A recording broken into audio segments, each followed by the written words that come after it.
Au nom du Père et du Fils et du Saint-Esprit, Amen. Grande joie d'être là avec toi en ce 21 septembre, jeudi. Nous célébrons aujourd'hui Saint Matthieu, apôtre et évangéliste.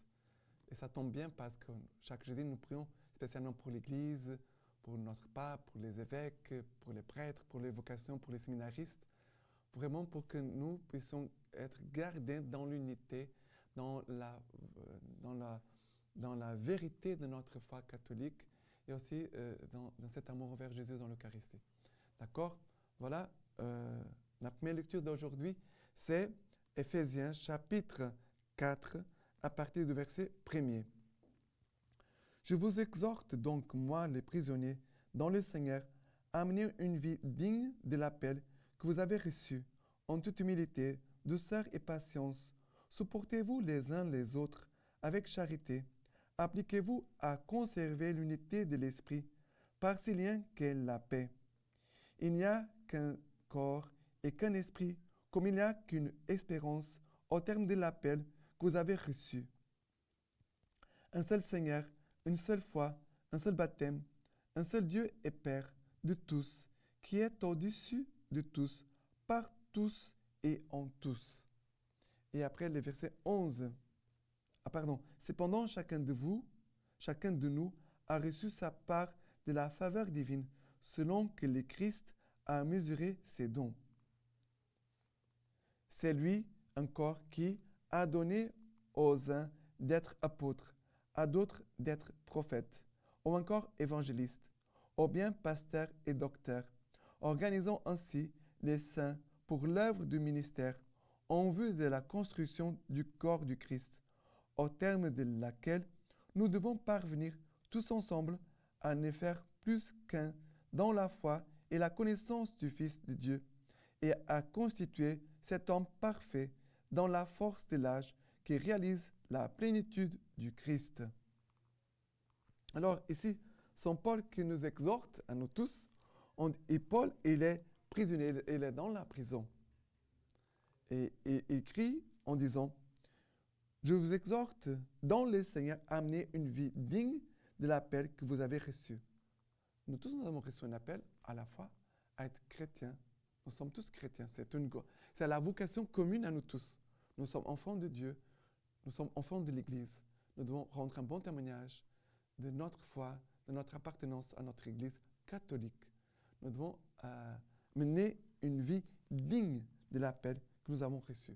Et bien sûr, ceux qui sont mariés doivent avoir un bon témoignage de fidélité dans leur mariage, d'une vie digne et correcte dans leur vie familiale, mais aussi notre pape, les évêques, nous les prêtres, les religieux, on doit tous avoir une vie digne selon l'appel que nous avons reçu et ne faire n'importe quoi avec notre vocation. Ce serait triste de voir un religieux, un prêtre, qui n'est pas fidèle à l'appel du Seigneur, qui n'a pas un comportement digne de l'appel que nous avons reçu, ou un homme marié aussi, qui n'est pas fidèle à son épouse, qui n'est pas fidèle à ses enfants, qui ne travaille pas, qui n'aide pas vraiment correctement sa famille. C'est dommage. Ça veut dire que si on n'a pas de la dignité, notre vie n'a pas de goût. C'est l'exigence de l'appel qui fait que nous puissions vivre bien notre vocation. Et il dit, en toute humilité, douceur, patience, supportez-vous les uns les autres avec charité. Ça veut dire que c'est la charité qui est le moteur de notre vie chrétienne. La charité. Et après, il va dire, appliquez-vous à conserver l'unité de l'esprit par ces liens qu'est la paix. Ça veut dire, garder l'unité entre nous, et cette unité garde la paix entre nous. Comme c'est beau de voir une famille, une paroisse, une congrégation qui vit dans l'unité, non pas dans les disputes, non pas dans les divisions, qui garde vraiment les liens de la paix. Et après, il va dire, il n'y a qu'un corps, qu'un esprit, il n'y a qu'une espérance, il y a un seul Seigneur, une seule foi, un seul baptême, un seul Dieu et Père de nous tous, qui est au-dessus de tous, par tous et en tous. Voilà. C'est le don de l'unité qui vient du Père, du Fils et du Saint-Esprit, qui vient jusqu'à nous par notre baptême, qui la Trinité est en nous. Nous sommes habitation de la Sainte Trinité. Et c'est à partir de cette Trinité en chacun de nous que nous devons vivre notre foi et notre relation avec les autres. Très important. La présence de la Trinité en nous, cette unité qui engendre dedans de nous l'unité, non pas de disputes, non pas de divisions, non pas de révoltes, mais qui nous aide aussi à vivre dans l'unité et la paix entre nous. S'il n'y a pas d'unité et de paix entre nous, certainement, c'est parce qu'il n'y a pas d'unité et de paix au-dedans de nous. D'accord?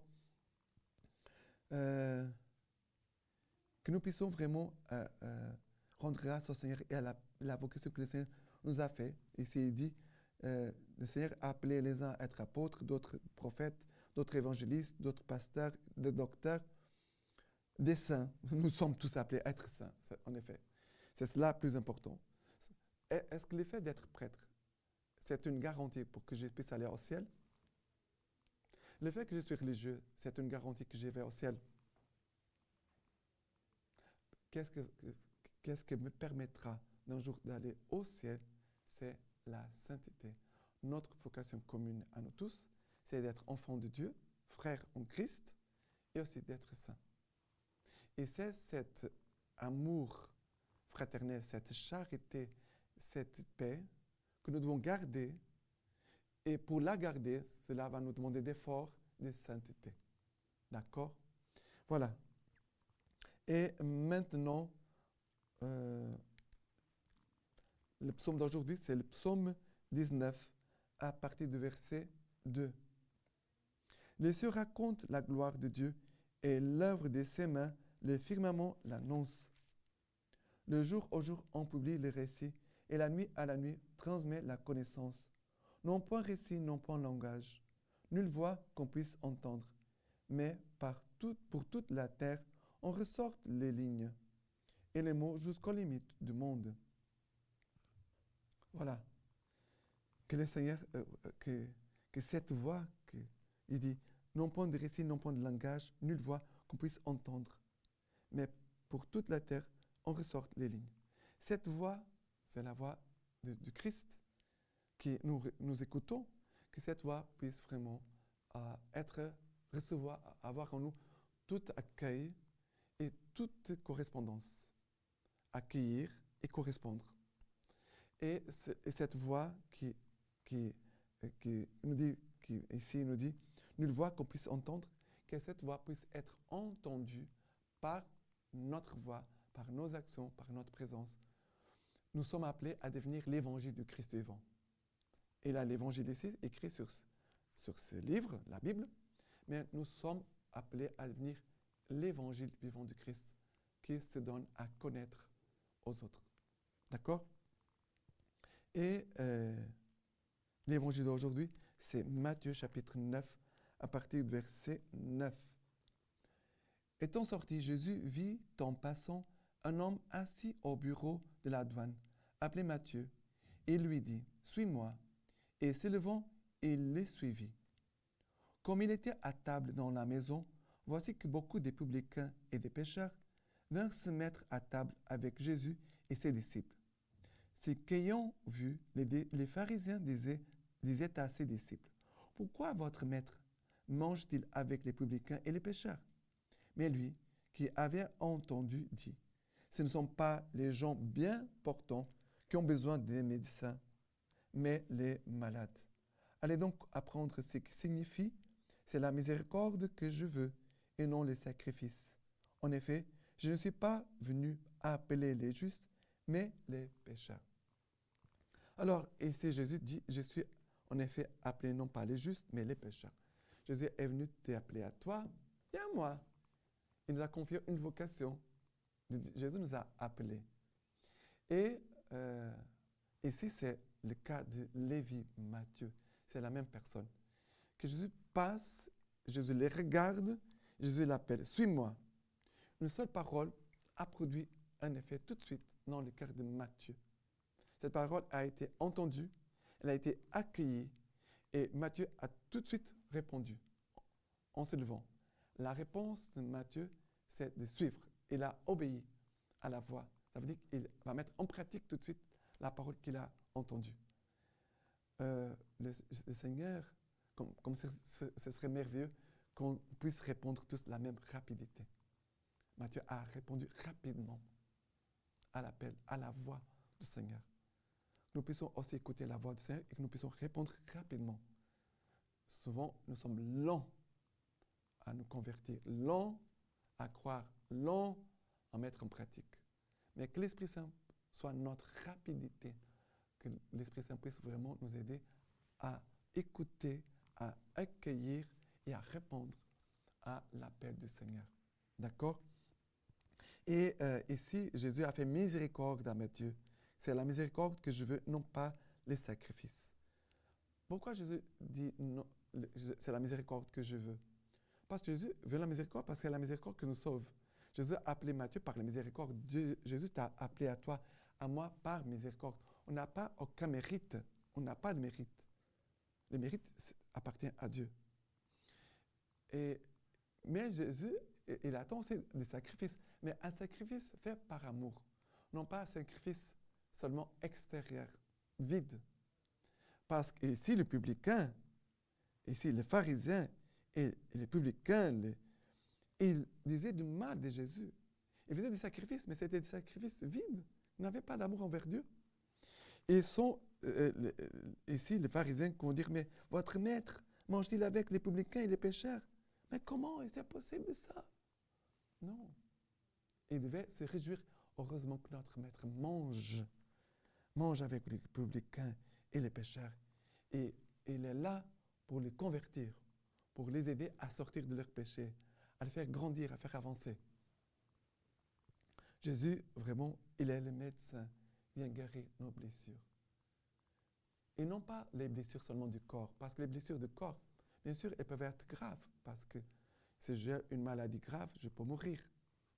Mais la pire des maladies, c'est spirituel, c'est dans l'âme. Et la maladie intérieure dans notre âme s'appelle les péchés qui demeurent. Qu'elle est là dans notre vie, et on ne fait rien pour les chasser. Que le Seigneur puisse nous communiquer la vie de chasser les démons, de chasser, nos péchés et de nous mettre à la suite du Christ. C'est cela le mouvement que nous devons demander aujourd'hui, Seigneur. Je puisse quitter mon péché comme Matthieu a quitté la douane, a laissé derrière lui le péché pour se mettre à suivre le Christ comme disciple. Et maintenant, la lecture patristique d'aujourd'hui, c'est de l'homélie de Saint Bède, des Vénérables. Il nous dit ceci. Il le vit non pas tant avec les yeux du corps qu'avec le regard intérieur de sa miséricorde. Suis-moi, c'est-à-dire imite-moi. En lui demandant de le suivre, Jésus l'invitait moins à marcher derrière lui qu'à vivre comme lui.